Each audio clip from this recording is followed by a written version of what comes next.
Joe Gamaldi, Fraternal Order of Police, National Vice President now. You know, it was interesting because you and I have spoken in Focus many times about Alvin Bragg and liberal DAs from LA, San Francisco, New York. Bragg, of course, here in Manhattan, liberal DA, backed by the money of George Soros. And we can go into all of that. But at the heart of it, the cops are feeling it. And that widow let the world know. She put Bragg on notice. Absolutely, Harris. You know, in 2021, the FBI just released this study that it was the deadliest year for law enforcement for intentional homicides in 20 years.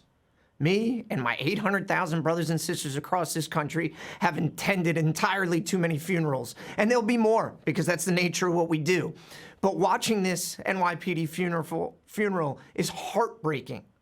The devastation of this family, the officers in attendance, and I beg you, if you're watching, don't look away. It's difficult to watch these funerals, but do not look away because that is the very pain that we are feeling right now. It's the very pain that the country's feeling right now. And there's going to be a lot of people after this that say we have thoughts and prayers, and a lot of politicians will come out and say we support law enforcement.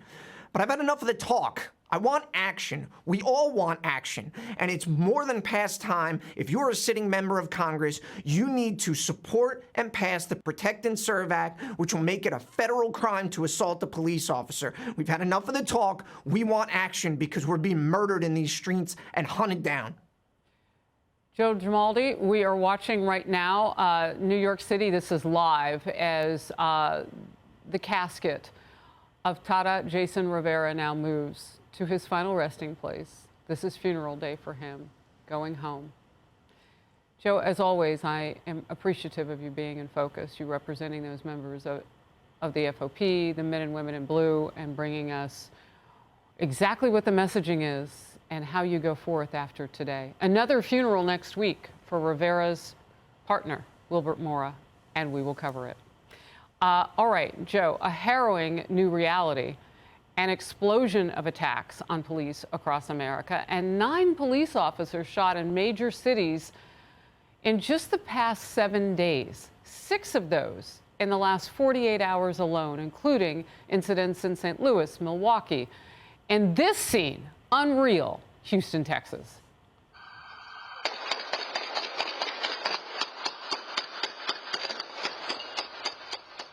That shooter hit 3 Houston cops.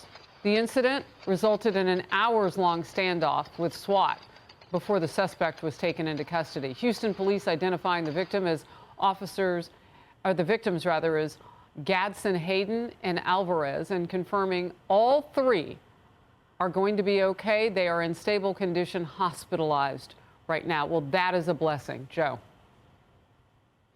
You know, Harris, it's even worse than you described. Yes, we've had 9 police officers shot over the last 7 days, but we've already had 25 police officers shot this month, which is a 38% increase from last year, which was a historic year. We had 346 police officers shot. And only by the grace of God were we not attending another 3 funerals of what happened yesterday. But that video was a stark reminder of the heroism that police officers show every single day and the dangers that we face. And, you know, all these keyboard warriors out there that second guess us and always question what officers do, why don't you sign your ass up for an application after seeing that video? Because that's what we're dealing with out on these streets.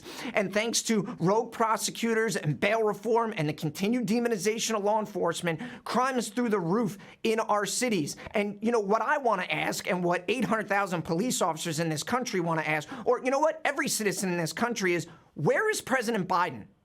Our cities are war zones. Our country is in turmoil, and police officers are being hunted in the streets. Where are you, Mr. President? You need to give a national address that condemns the violence against law enforcement and talk about the real crime issues in America, because the silence from the White House right now is deafening. He is supposed to meet with the mayor of the city of New York, but he literally could pop in on just about everywhere. Would have been nice to have him at one of the funerals. Maybe he'll surprise the family of Wilbert Mora and go to that one. But as you said, he's had others to choose from. Unfortunately, we are now above 5 deaths across the country just since the beginning of this year. We're on pace in the wrong direction. Joe Gamaldi, thank you very much for being in Focus. Thank you. Hi, everyone. I'm Brian Kilmeade. I want you to do me a favor. I want you to click to subscribe to the Fox News YouTube page. This is the only way that I know for sure that you're not going to miss any great commentary, any great news bites, any great interviews coming your way on Fox. You can get it all here on YouTube. So subscribe right now.